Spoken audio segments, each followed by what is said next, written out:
Ladies and gentlemen, good afternoon. How are y'all today? We're supposed to be getting loud and proud for women. I'm Delegate Jackie Glass, represent the 89th District of the House of Delegates, and here with my sisters in the House to give you guys a little invitation in. First, we're going to start with a little bit of gratitude, right?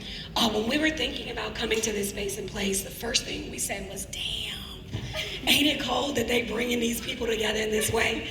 Like, what an opportunity for us to interface with you and give you a little peek into what we do. So gratitude for you all for showing up, because that too is an act. Give yourself a round of applause. So initially we're gonna have this rah-rah conversation with y'all about this Women's Security Index and how it deals with inclusion and safety and security. And then we thought when they switched us to this forum, we have a bigger responsibility sitting up here. And I'm pausing with that. We have a larger responsibility sitting here with you. So as we speak, as we sort of give you a piece of what we thought was the best things we could offer you all on this stage, I want us to agree that we're okay with being uncomfortable. Are we okay with being uncomfortable? Yeah. Are we okay with the fact that we may very well disagree on some things? Are we okay with that? Can we say that? I need to hear it. Because in this work, we have to make agreements to each other to work through and to what we're trying to do. Opening it up, we are representatives in the Commonwealth of Virginia. Ain't that some shit? 0.002% of people get the opportunity to do what we're doing. And when we look at our state on this index of what are the best and worst places to live, where do y'all think Virginia sits? Oh, it sure ain't number one. Let's quit playing. We sit at number 26. Meh, right? That's a meh number, and that's kind of how the work is. It's a meh. We are still in a Commonwealth where 4 out of 5 women live in a county where they don't have access to abortion care, abortion provider. 4 out of 5 live in a county. So I want you to sit here and think about what's in your wallet, what's in your backyard. We're here to celebrate women, and these women are gonna pack a punch. You all have got the opportunity, and I want to just acknowledge the women legislators that are in the room, in the House specifically, because we're gonna run y'all some stats, and then these ladies gonna kill it. I'm just opening up for what's hot to come. So I know we got a new mama in the building. Where she at? EPP. We got Barbie, Iration. We've got Michelle Maldonado. We've got the illustrious,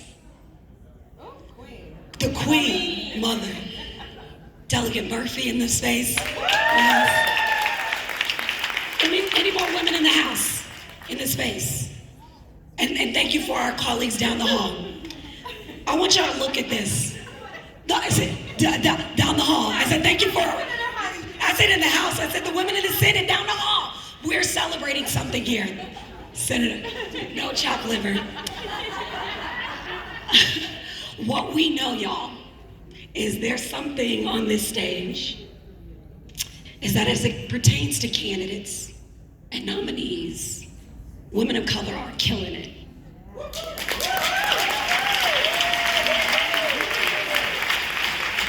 The majority of Black women won their races. Right now,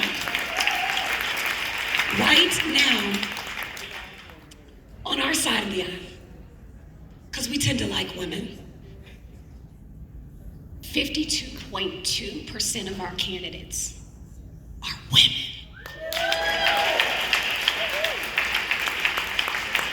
And hopefully every last one of them are sitting in that spaces, and I know that you guys are gonna do the work to do so, but as we sit in those spaces, as we sit in those seats, you all understand that we know we take up space.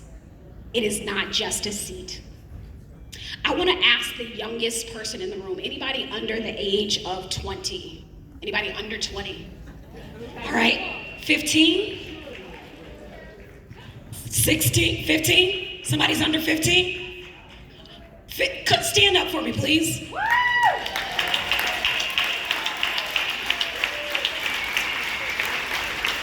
Stay right there, stay right there. I want to ask the eldest woman in the room, if you're over 80, come, get up, get up.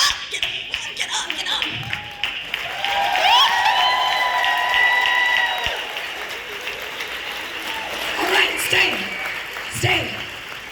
You ready, Kathy? So what we're doing right here is about sisterhood. Stay, I need you still up, stay. I want you to think for me, what does sisterhood mean to you? One word. I'm going over here because she's probably got one already. What does sisterhood mean to you? One word. Kathy, you got to do the giving. Okay. Shout it out. Sisterhood means love. What's your name?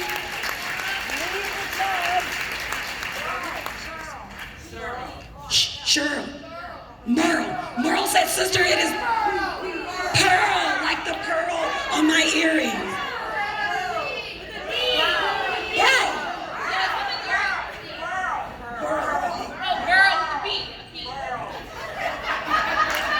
Sisterhood makes you get it right. Over in the corner back there, what does sisterhood mean to you? Friendship. Sisterhood is friendship. Love and friendship. Now, I just told you, sisterhood's gonna be uncomfortable because y'all better hold on to y'all seats because these women are coming. That is the oldest woman and the youngest woman in this room. Sisterhood is exactly that, and everything in between. And everything in between. Did they get their prizes? Can you give them their prizes? Come on, Kathy worked so hard on giving people prizes. And I want each of you to sit in this space and think about, what does sisterhood mean to you? Because the most important piece is that sisterhood allows for dissent. Sisterhood allows for it. And as we talk about the candidates in these spaces, we are trying to build women in these spaces that sit on the same side of the aisle that can dissent. Because that is the only way we're going to move forward. Am I wrong? Delegate Price? We often experience that. A lot of love for my colleague over there, Paul Krizek, it happens to be his birthday.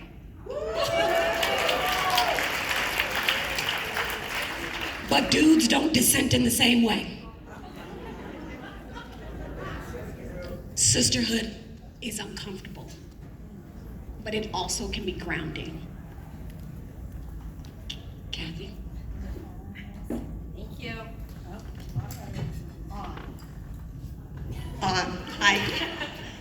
Hi everyone. To me, sisterhood is intentional. And I want to talk a little bit about why, but I want to share my story about the bags.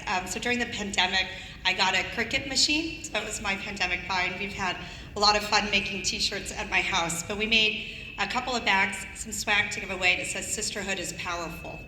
And I think that hope you feel that vibe in this room today, the power of being together, grounded and intentional in the work. I think the Network Nova story really captures the intentionality that it takes to build a strong and healthy and vibrant sisterhood. I think so many of us can remember back to our younger years, maybe not that long ago, because I think the extreme opposite of sisterhood is Mean Girls, right? Oh, I think almost everyone, it sounds like, kind of knows what that vibe is. And so in order to have a strong and healthy and vibrant sisterhood, it takes work. And that's the story of Network Nova. And I've said so often to Catherine and Stair and Robin and Finale that this is amazing. I remember being here in 2017 when Elise was a couple months old and somebody put an ERA Now banner across her chest and held her up for a picture. There was just it was like a much smaller room. And today it seems like, well, we're like taking over this hotel, right? Look at this space. It's pretty incredible.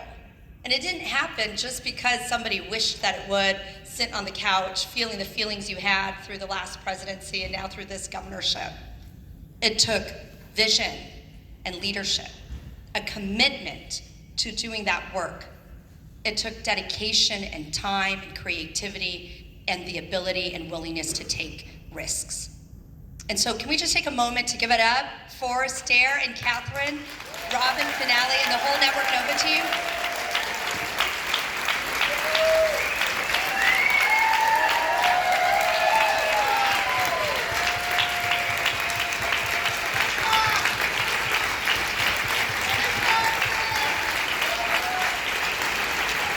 Because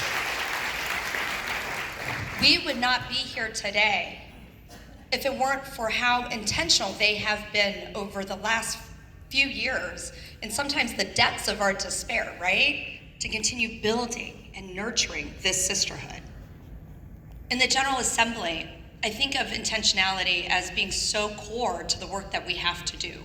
We're not gonna move up on that index that Delegate Class was talking about unless we have a policy agenda that really centers, right, working people and women and people of color at its agenda, right, at its core.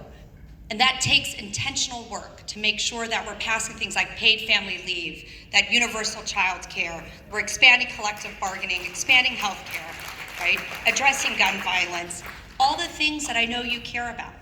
That's not gonna happen if we have a Democratic majority that isn't intentional in its work. And it's not gonna happen if we don't build out our coalitions to advocate and push for that change and that progress. That coalition of building, of making sure that we are bringing together as diverse allies as possible. Because even within our own caucus, we have a lot of diverse thoughts and people that you have to come at an issue maybe from a lot of different ways. And sometimes you gotta convince a couple people on the other side of the aisle too to vote your way, right? Depends on where the votes shake out. So it takes a lot of intentionality in building that coalition and being able to work together to look past our differences at moments and find those common areas about how we can make progress. And it makes me think about where does that leave us as a community now as we head into the 2023 elections in just a couple of months? How do we make sure that we continue to build this community to make that progress that we so strongly want?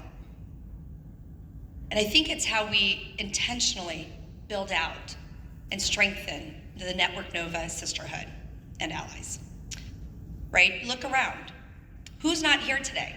Which one of your neighbors doesn't know that Network Nova is here doing this good work and is always like, gosh, I really am concerned about this issue or that issue? How can you bring them into the fold? Who's not here today because they think that there are not a lot of people who look like them with their life experiences, and maybe this might not be a space for them, and they don't realize that they're also welcome here, that we need their voices at the table sharing those life experiences? Who's not here today because they're working and trying to juggle childcare and a job on a Saturday, and we need to make sure that the policies we pass affect their lives positively, and we want them to be a part of this community. So that's my challenge in terms of how we move forward from the good work that we've been doing already in that intentionality. And so to me, sisterhood is intentional.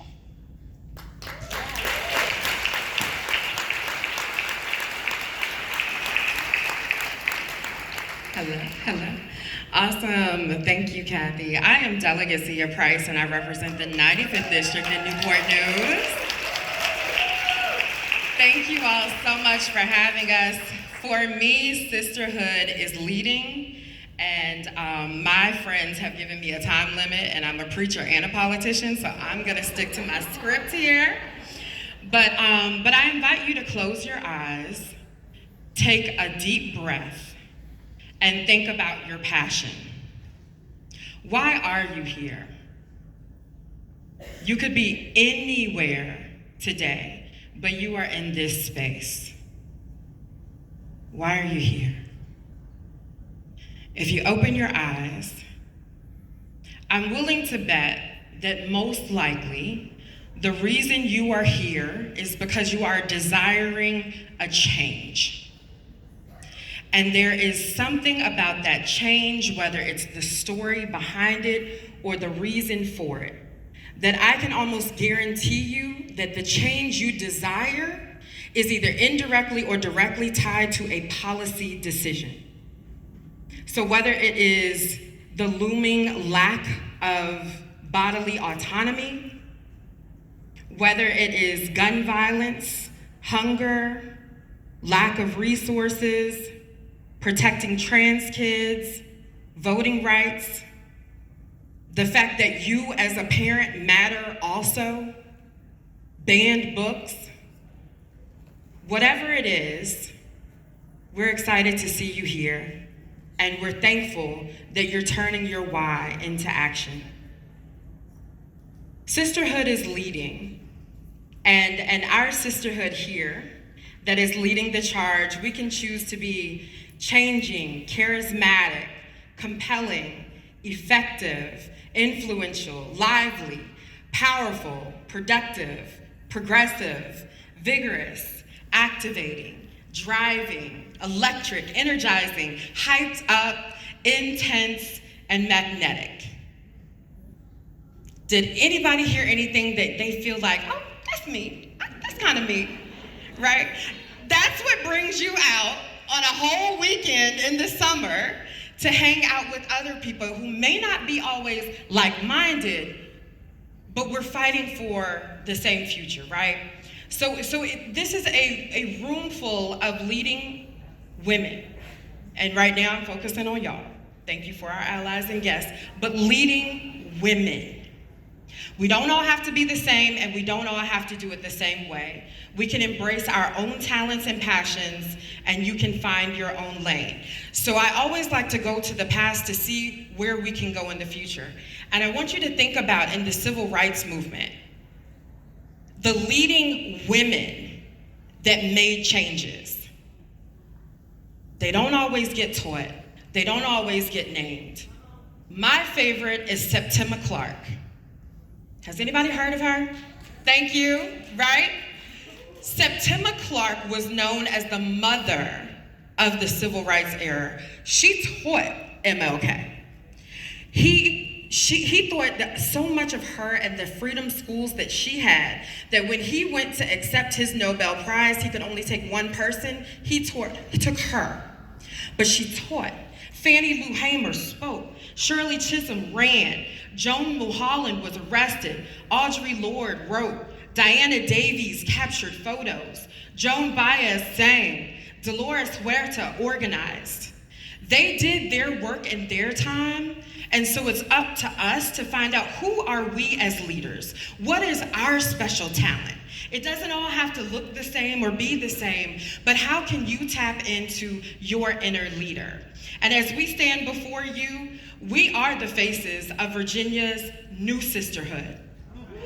But let me tell you, the way that these changes are shaking out in the House, we are also some of the faces that will be in the new Virginia leadership. And so even as these beautiful leaders and sisters that sit before you, we are diverse. So some of us represent minority districts. Some of us represent districts that are minority white or minority people of the global majority, but not one minority, right? I represent a district that's 42% on Medicaid. Briana represents a district that's 5% on Medicaid. We are young millennials, elder millennials, and we got a Gen Xer. Two of us have disabilities. We have different lived experiences and work experience. We are both religious and or spiritual. We have a member of the LGBTQIA+ community, and we have allies. We have our different ways of navigating the world, but we are all doing the work in the movement for justice. We are all different, but we stand here having found our own way, miraculously to this moment, as effective leaders. And so I offer this heartfelt invitation for us, each as sisters, to tap into exactly who you are. Not who somebody told you had to be to run for office, because I want is me. Not who somebody told you had to be a CEO or a president, but exactly as God created you to be, because you are enough exactly the way you are. And you can lead from where you are sitting right now. Sisterhood is leading.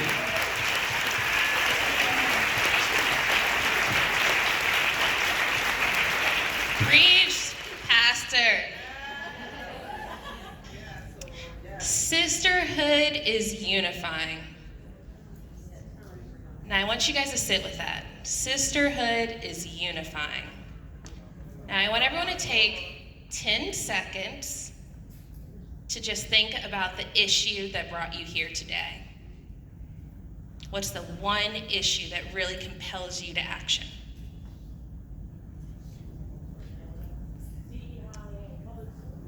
Now you can yell it out, sisters. Wait for me. I need people to think for a second, so now yell it out. I heard public education, books, climate, reproductive justice, women's rights, gun violence. I heard you. We're not giving the governor shine today. He's not taking up our space today. We're talking about us. What powers us today? Human rights? Okay. So I heard human rights. I heard public education, gun violence, women's reproductive health. And I need you guys to recognize that there is unity in those issues. So when you come to Richmond and you fight for your cause, I need you to show up for your sisters too. Does everyone commit to doing that?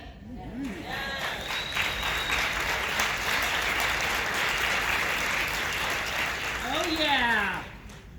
So people may look at us and think that there may be some sort of clear unifying matter as to how these individuals came together.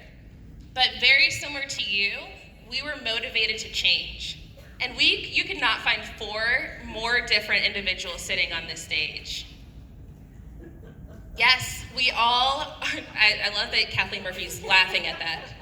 So as we move forward, and I see that we want to, of course, be very mindful about our time, as we have a minute left, we really just want to make sure that we are acknowledging the importance of unifying, not simply through the thought of being harmonious. And just being harmonious does not mean that we need to be averse to conflict. We need to create space for that to happen. And we need to recognize that if we care about our public education and our children's education, that means that we care about our teachers' work environment too. If we care about reproductive rights, that means we care about economic justice. If we care about economic justice, we care about climate change. If we care about climate change, we want to acknowledge that redlining still exists. So recognize that there is synergy in the issues. There is synergy in this room, and we all need to be motivated to take action. With that, I want to make sure that we at least have the opportunity to close. So we are going to be respectful, but just blame it on me. Just going to take one time because we have to close on an ask for action. And so as a pastor and preacher, I just claimed that. I am not a pastor yet. Stop. Okay, I'm sorry. As a preacher, I just want to close on Esther. Esther was cute. Esther was beautiful, and that's how Esther ended up in the palace. But that's not where the story ended. The story ended because Esther chose to get up, speak up, and act up. And that's how the people got saved. So we need you to understand, y'all look real cute in this room, but we need you to get up, okay? We cannot fight fascism from the sidelines. And then